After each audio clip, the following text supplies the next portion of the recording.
Welcome to Study IQ.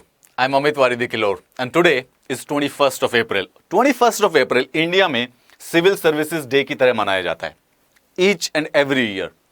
What are civil services? Civil services basically जो भी military और judiciary से अलग जो सर्विसेज होती हैं उनको सिविल सर्विसेज कहा जाता है. Primarily that part of the government which is involve in serving the citizens of the country. नागरिक सेवाएं प्राइमरली अगर हम बात करें तो ना वो किसी भी सोसाइटी में जिसमें गवर्नमेंट और सिटीजन्स हों, गवर्नमेंट सिटीजन्स को बहुत सारी सी सर्विसेज प्रोवाइड करती है, राइट? पेंशन्स की, पासपोर्ट बनाना है, and there are so many welfare programmes. Welfare schemes होती हैं, एम्प्लॉयमेंट से रिलेटेड होती हैं, फूड से रिलेटेड होती है, एजुकेशन से रिलेटेड, हेल्थ से रिलेटेड. ऑल दोज सर्विसेज, उन सबको मिलाकर कहा जाता है सिविल सर्विसेज. यानी कि नागरिक के लिए जो भी सेवाएं, जो भी डिपार्टमेंट, गवर्नमेंट का डिपार्टमेंट जो होता है, जो कि बेसिकली नागरिकों के लिए काम करता है, सिटीजन्स को सर्विसेज प्रोवाइड करता है, those are considered as the civil services. और सिविल सर्विसेज की इसी के लिए, इसी के उपलक्ष्य में या फिर इसी के रिमेम्बरेंस में 21st ऑफ अप्रैल जो होता है वो हर साल नेशनल सिविल सर्विस डे की तरह मनाया जाता है. इसके दो पर्पस हैं specifically, so that we can show our appreciation to all those civil servants जिनके वजह से ये सारी की सारी एडमिनिस्ट्रेटिव मशीनरी चलती है. India is a huge country. मतलब इंडिया की एक स्टेट कई सारे से डेवलप्ड कंट्रीज के जितनी पॉपुलेशन रखती है, और इस सारी की सारी 130 करोड़ की पॉपुलेशन को गवर्नमेंट की स्कीम्स इंप्लीमेंट करना और जो वेलफेयर प्रोग्राम्स है वो बिल्कुल लास्ट माइल तक, ग्रास रूट तक पहुंचाना, इन्हीं सिविल सर्वेंट्स का काम होता है. So they have an tremendously important obligation and responsibility over them, और वो काम टू ए लेवल वो बखूबी निभाते भी हैं. और इसी चीज की अप्रिसिएशन के लिए 21 अप्रैल के लिए हम national civil and more importantly इसके साथ साथ नेशनल सिविल सर्विसेज डे इसलिए भी मनाया जाता है ताकि उन सिविल सर्वेंट्स को ये भी याद रहे, ये भी याद दिला दिया जाए कि बेसिकली उनको जो भी ये वेरियस डिपार्टमेंट्स में काम करते हैं उनका जो एक्चुअल कॉज है, the real reason and the purpose for their working is to serve the citizens of this country above all else. देखिए, हमारे जो सीनियर एक्लियंस यानी कि जो मिनिस्ट्रीज में जो सिविल सर्वेंट्स होते हैं, those are the people who decides a lot of things of our life. वो पॉलिसी डिसीजंस लेते हैं, वेलफेयर प्रोग्राम्स लेते हैं, लॉ से एसोसिएटेड डिसीजंस लेते हैं. Parliament is obviously the legislative body, लेकिन उसका एक्चुअल काम सिर्फ और सिर्फ लॉ को पास करना है. बट जो लॉ होगा, लॉ का जो फाइन प्रिंट होता है, that is actually finally decided by our bureaucracy और आवर सिविल सर्विसेज. यानी कि हमारी लाइफ का, किसी भी भारतीय नागरिक के जो डे टू डे लाइफ होती है, उसकी डे टू डे लाइफ का ऑलमोस्ट हर मोमेंट किसी न किसी प्रकार से हमारे सीनियर सिविल सर्वेंट्स के द्वारा डिसीजंस के द्वारा अफेक्ट किया जाता है.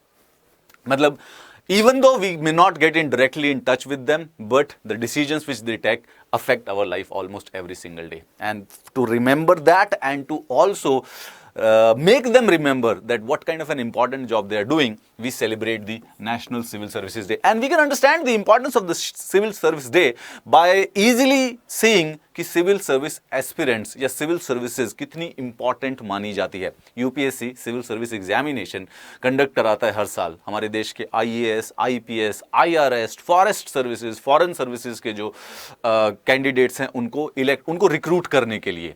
And we all know how important or how brilliantly aspirational that job is. Almost हर एक मिडिल क्लास फादर, पेरेंट्स चाहते हैं कि बेसिकली उनका बच्चा इस एग्जाम को क्लियर कर ले, because it comes with a lot of power but more importantly with a lot of responsibility. But the right question is that कि sir why 21st April? We could have chosen any other day. Sir जिस दिन UPSC के बच्चे select होते हैं हम उसको भी चुन सकते थे. वेल 21st अप्रैल को सिविल सर्विसेज डे इसलिए मनाया जाता है क्योंकि जब इंडिया आज़ाद हुआ था, वी नो दैट कि सिविल सर्विसेज के प्रीकर्सर जो है वो बेसिकली ब्रिटिश सिविल सर्विसेज में थी. तो जब भारत आज़ाद हो रहा था 1947 में, 21 अप्रैल 1947 को पहली बार भारत के जो होने वाले होम मिनिस्टर थे सरदार वल्लभ भाई पटेल, वो उस साल के जो सिविल सर्वेंट प्रोबेशनर थे उनसे मिले थे दिल्ली में मेटकाफ हाउस में. आप लोगों ने सुना होगा ना कि जो सिविल सर्वेंट्स है उनको स्टील फ्रेम ऑफ इंडिया कहा जाता है, and that was said by the Sardar Vallabh Bhai Patel. That statement was specifically made on the 21st of April, steel frame of India. तो वो उस साल के जो भी प्रोबेशनर एडमिनिस्ट्रेटिव सर्विसेज के ऑफिसर्स थे 1947 में, उनसे मेटकाफ हाउस दिल्ली में मिले थे और वहीं पर उन्होंने रेफर किया था कि this civil servants will actually be the steel frame, मतलब कि जो इंडिया के एडमिनिस्ट्रेशन का सबसे इंपॉर्टेंट सपोर्टिंग जो स्कैफोल्ड है, जो सबसे इंपॉर्टेंट बेस है, these are the civil servants. और जो ये 21 अप्रैल की डेट थी, due to this important milestone, उसी वजह से उसकी जो रिमार्केबिलिटी है, उसकी जो इंपॉर्टेंस है, वो सिग्निफिकेंस बढ़ गई। And that's why this date was specifically chosen of कि इसको सिविल सर्विस डे की तरह मनाना चाहिए 21st ऑफ अप्रैल को, क्योंकि ये स्पेसिफिकली पहली बार हमारे आज़ाद भारत के पहली बार जो होम मिनिस्टर होने वाले थे उनके साथ बेसिकली मीटिंग थी हमारे सिविल सर्वेंट्स की। अब स्पेसिफिकली सिविल सर्वेंट्स डे सिर्फ और सिर्फ नॉर्मली नहीं मनाया जाता है, रादर गवर्नमेंट भी उसमें पार्टिसिपेट करती है। And the first way to do is that कि इस दिन सिविल सर्विस डे वाले दिन ना प्राइम मिनिस्टर अवार्ड्स प्रोवाइड करते हैं एक्सीलेंस इन पब्लिक एडमिनिस्ट्रेशन के लिए। सिविल सर्वेंट्स का मतलब है भाई ऑल जो देश के डिस्ट्रिक्ट कलेक्टर्स हैं, मजिस्ट्रेट्स हैं, आईएएस हैं, आईपीएस है, आईआरएस है, जो भी गवर्नमेंट पॉलिसीज को, प्रोग्राम्स को, स्कीम्स को, उन सबको ग्राउंड लेवल पर इंप्लीमेंट करते हैं। And there are so many good practices to follow over there. तो इन्हीं चीज़ों को, इन्हीं गुड प्रैक्टिसेस को आइडेंटिफाई करके हर साल सिविल सर्वेंट्स जो अच्छा काम करते हैं उनको excellence in public administration award दिया जाता है, specifically directly by the prime minister. और ये अवार्ड इसीलिए दिया जाता है on the civil services day, ताकि एक तो स्पेसिफिकली जितने भी देश के चारों तरफ सिविल सर्वेंट्स फैले हुए हैं एक दूसरे से कनेक्ट कर सके, they can obviously exchange the ideas और बेस्ट प्रैक्टिसेस। भाई मणिपुर में अगर कोई अच्छा प्लान इंप्लीमेंट किया गया था पॉवर्टी एलिवेशन का, तो वो मणिपुर के जो सिविल सर्वेंट्स होते हैं they share this ideas with the Haryana और they share this idea with the Tamil Nadu, and so interconnection basically एक प्रकार से सारी सिविल सर्वेंट्स को कम्युनिटी की भावना मिलती है। सबके जो एफर्ट्स हैं पिछले पूरे साल के उनको बेसिकली अप्रिशिएट किया जाता है, एक्नॉलेज किया जाता है। That is why the civil services day is actually so much important. But civil services day के बारे में थोड़ा सा इतिहास भी जानना जरूरी है। आज जो प्रेजेंट हमारा स्टील फ्रेम ऑफ इंडिया है उसकी जो नींव है, the beginning, the genesis of this idea started around 1750s to 1760s। उस समय ईस्ट इंडिया कंपनी का यहाँ पर रूल था और ईस्ट इंडिया कंपनी स्टार्टिंग में 1750-1757 के बाद बैटल ऑफ प्लासी और बैटल ऑफ बुक्सार के बाद उनको बिहार, बंगाल और उड़ीसा के बेसिकली दीवानी राइट्स मिल गए थे। दीवानी यानी कि उनको रेवेन्यू कलेक्शन के राइट्स मिल गए थे। सबसे पहले उनको मिले थे बिहार, बंगाल और ओडिशा, जो प्रेजेंट है बिहार, बंगाल और ओडिशा है। अब जब ये रेवेन्यू कलेक्शन के राइट मिले, ईस्ट इंडिया कंपनी तो एक ट्रेडिंग कंपनी थी, राइट, ट्रेडिंग कंपनी थी, तो उनको चाहिए था एक पर्टिकुलर डिपार्टमेंट जो कि ये काम कर सके। सो पहली बार जो इंडियन सिविल सर्विसेज अभी प्रेजेंटली हम जानते हैं उसका जो प्रीकर्सर था, उसका मेन पर्पस था कि बिहार, ओडिशा और बंगाल जो थे प्रेजेंट डे, वहां पे रेवेन्यू कलेक्शन, रेवेन्यू एडमिनिस्ट्रेशन को सेटअप करना। And this is where the company, जो ईस्ट इंडिया कंपनी थी, they started covenanted civil services. अब उसको कोवेनेंटेड, कोवेनेंट मतलब कि एक अग्रीमेंट, साइनिंग एन अग्रीमेंट। अब वो एक private, east India company was a private trading company, तो जो इंडिविजुअल्स को वो हायर करते थे रेवेन्यू एडमिनिस्ट्रेशन के लिए, उनके साथ ना एक कोवेनेंट साइन करते थे। Basically it was an agreement जो कि साइन किया जाता था। इसीलिए उस समय इस सर्विसेज को कहा जाता था कोवेनेंटेड सिविल सर्विसेज। 1853 तक, 1757 से 1853 तक जो ये कोवेनेंटेड सिविल सर्विसेज थी ना, इसमें एग्जामिनेशन से सिलेक्शन नहीं होता था, rather it was a private company. East India company private थी, तो बेसिकली उसके जो बोर्ड ऑफ डायरेक्टर्स थे वो लोगों को नॉमिनेट करते थे as a civil servant. East India company appointments करती थी बाय नॉमिनेशन, लेकिन इस नॉमिनेशन सिस्टम को अबॉलिश कर दिया गया 1853 में, ब्रिटिश पार्लियामेंट के द्वारा अबॉलिश कर दिया गया और डिसाइड किया गया कि जितने भी अपॉइंटमेंट्स होंगे वो बेसिकली कॉम्पिटिटिव एग्जाम्स के द्वारा किए जाएंगे without any particular distinction of race.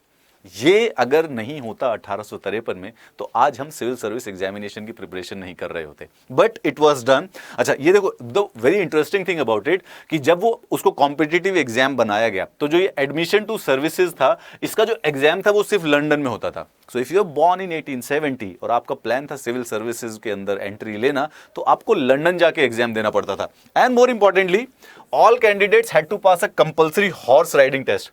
अभी आप जिस दिन लबासना जाओगे तो वहां पे आपको हॉर्स राइडिंग सिखाई जाएगी। पहले हॉर्स राइडिंग आनी चाहिए थी कंपल्सरी यू सिविल सर्वेंट्स बनने के लिए।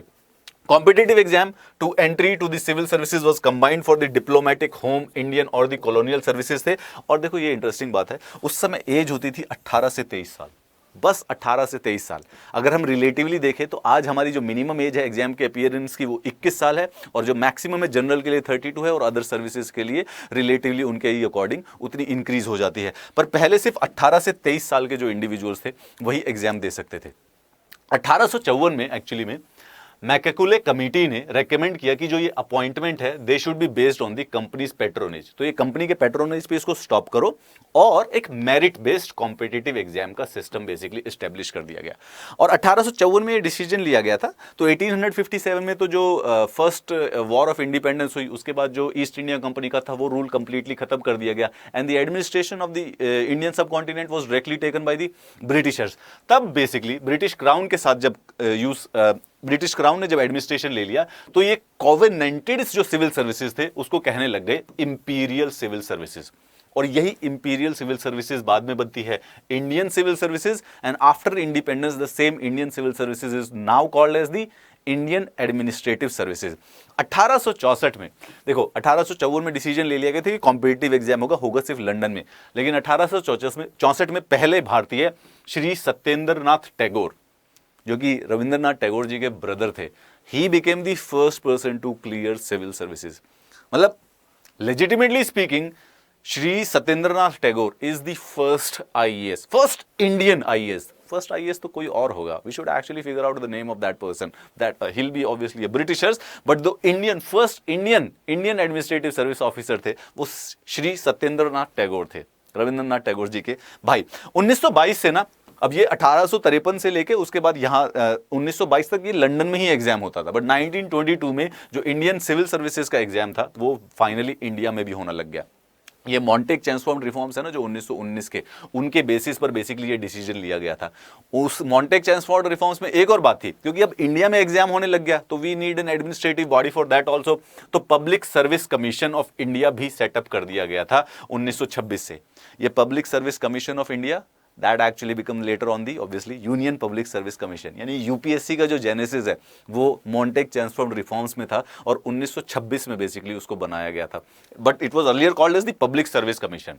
और जब भारत आजाद हो गया तो उसी चीज का नाम बदलकर हमने कर दिया union public service commission. After independence Indian civil services become the Indian administrative service. So देखो क्या हिस्ट्री है, 1760s के समय में कोवेनेंटेड सिविल सर्विसेज बनती है, ओके।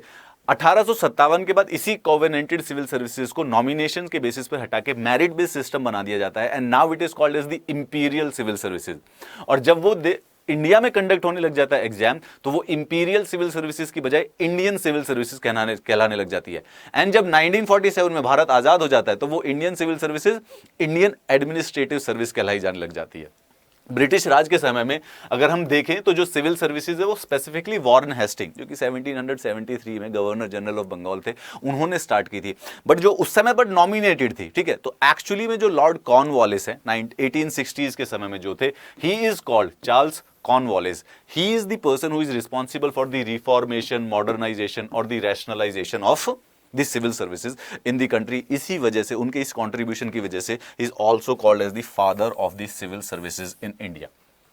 No bad. अब देखो, अगर हम हिस्ट्री के कॉन्टेक्स्ट में देखें तो इंडियन सिविल सर्विसेज, उसके साथ साथ railway system, the legal system, and obviously Indian the present day जो हम लीगल सिस्टम फॉलो करते हैं, एंड द इंडियन आर्मी, ऐसा माना जाता है कि these were the greatest legacies of the Britishers. ये ब्रिटिशर्स की सबसे ज्यादा बड़ी और सबसे इंपॉर्टेंट लेगेसी है जो कि भारत को दी गई है। नॉन डिबेटिवली अगर हम देखें हमारी सोसाइटी में और हमारे इंडियन एडमिनिस्ट्रेशन में जो सिविल सर्विसेज है उनका कितना ज्यादा इंपॉर्टेंट और महत्वपूर्ण रोल है। Indeed, every student sometime or the other, one day or the other, do aspire कि यूपीएससी का एग्जाम देखे, और जिसको भी लगता है उसके अंदर पोटेंशियल है वो उसको कभी ना कभी करने की कोशिश करता भी है। I'll tell you something, whatever your career choices might be, आपका हो सकता है आप क्या बनना चाहते हैं, जो भी आपका मन है आपको एक्चुअली वो करना चाहिए, but trust me, once in a life time everybody should actually appear for civil services. The subject matter of this exam teaches you so many things about the country. It should be kind of a necessary syllabus for every college going student. लेकिन अच्छा, एक और बात बता दो, ministry of personnel public grievances and the pensions, it is headed by the, मतलब इनका नाम, इस मिनिस्ट्री का नाम इतना कॉमन नहीं होता है न्यूज़पेपर में, but this ministry is important. Why? Because it is headed by the prime minister himself. It is informally called as the ministry of civil services, ministry of civil services.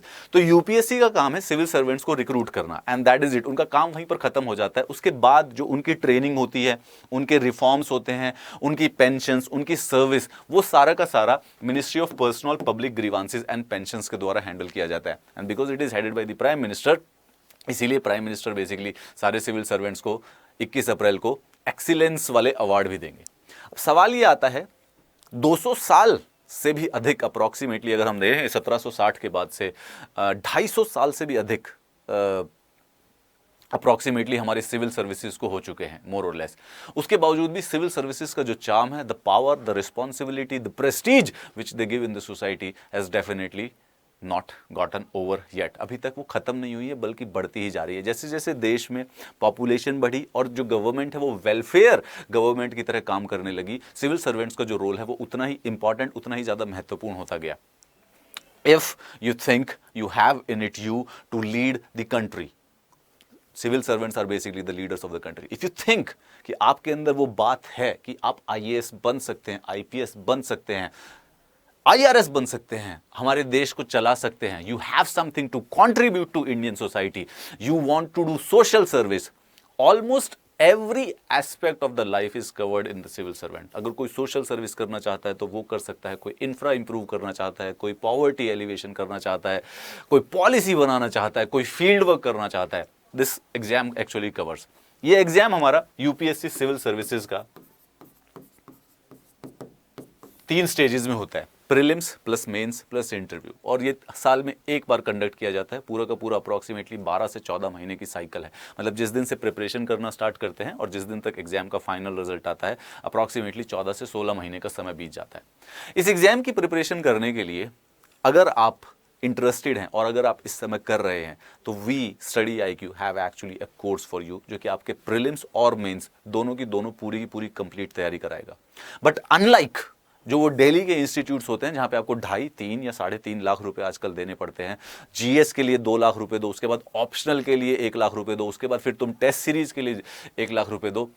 Eight study IQ we intend कि equality सिर्फ और सिर्फ constitution में लिखी नहीं होनी चाहिए, rather हर एक स्टूडेंट के पास इस बात की अपॉर्चुनिटी होनी चाहिए कि वो एग्जाम की प्रिपरेशन कर सके।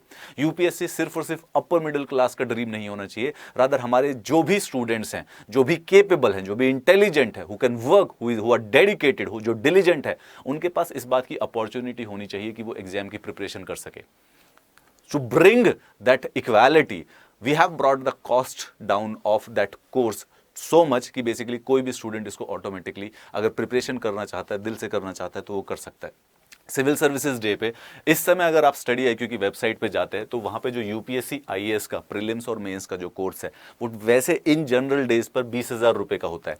बट अगर आप आज और 22 अप्रैल यानी कि 2 दिन के लिए ऑफर है, अगर आप ये दोनों लेते हैं तो you just have to use this code Amit flash and this code, आपको ये कोर्स सिर्फ 9,999 रुपए में उपलब्ध हो जाएगा विद डबल वैलिडिटी। यानी कि अगर आप लगाएंगे तो अगले 2 साल तक आप उस पूरे के पूरे कोर्स से अपनी यूपीएससी की प्रिपरेशन कर सकते हैं।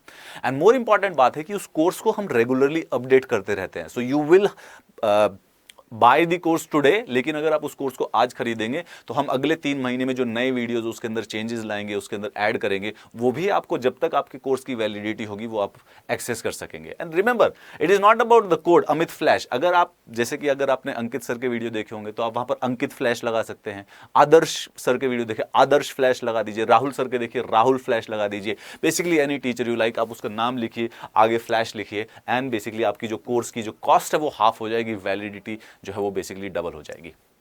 आई am expecting civil services day हमें जो सिविल सर्विस एस्पिरेंट्स होता है उसको kind of in festivity mood में मनाना चाहिए। बट मैंने नोटिस किया है कई बार कि बच्चों को तैयारी करते हुए भी नहीं पता होता है कि सिविल सर्विस डे एक्चुअली में है क्या। This is literally your day. Civil 2 ही लोग तो मना सकते हैं सिविल सर्विसेज डे को, एक तो सिविल सर्वेंट्स जो हैं और एक जो सिविल सर्विस एस्पिरेंट्स जो हैं, because one day you would probably like to be on that platform with prime minister, hopefully receiving that award of excellence in public administration. उस प्लेटफॉर्म तक जाने का जो रास्ता है, the way to the path to that we will try to provide you every possible support during that path. और उसके लिए सबसे ज़्यादा ज़रूरी है यूपीएससी का एग्जाम की प्रिपरेशन करना। उसके लिए एक होलिस्टिकली, एक कॉम्प्रिहेंसिव, एक सिंगल सोर्स जो आपको चाहिए, टेस्ट सीरीज का, प्रीलिम्स का और मेंस का, that is available on the study IQ website. You can go on the study IQ website right now and specifically if you want to prepare for the 2023 exam, तो ये UPSC IAS prelims और mains का course है। Use code, any code which you like, जो भी आपको पसंद हो, अमित, गौरव, अंकित, आदर्श, राहुल, वेरोनिका, फ्लैश पीछे लगाइए and you will get a discount of 50%. That is a lot of discount, right? The course for 2 years is costing you only 10,000 rupees. That is less than the mobile charge, right? Please, if you have any other questions pertaining to the course or anything else, you can obviously contact me on the Instagram directly. आप मुझे message कर सकते हैं. I will try to help you out as much as I can. And very happy Civil Services Day to all the civil service aspirants also and to the civil servants also. They are actually doing phenomenal work. There is some need to reforms, not debatably, but उसके बावजूद भी they have held the country together for more than 70-75 years so beautifully. They do deserve our appreciation, at least on a day specifically dedicated for their services. Also, they have to remember that they are here for the service of the people, and you, when you will become the civil servant, you shall also remember this, why you have started it and why you have done it. Till the next time, have a very nice day.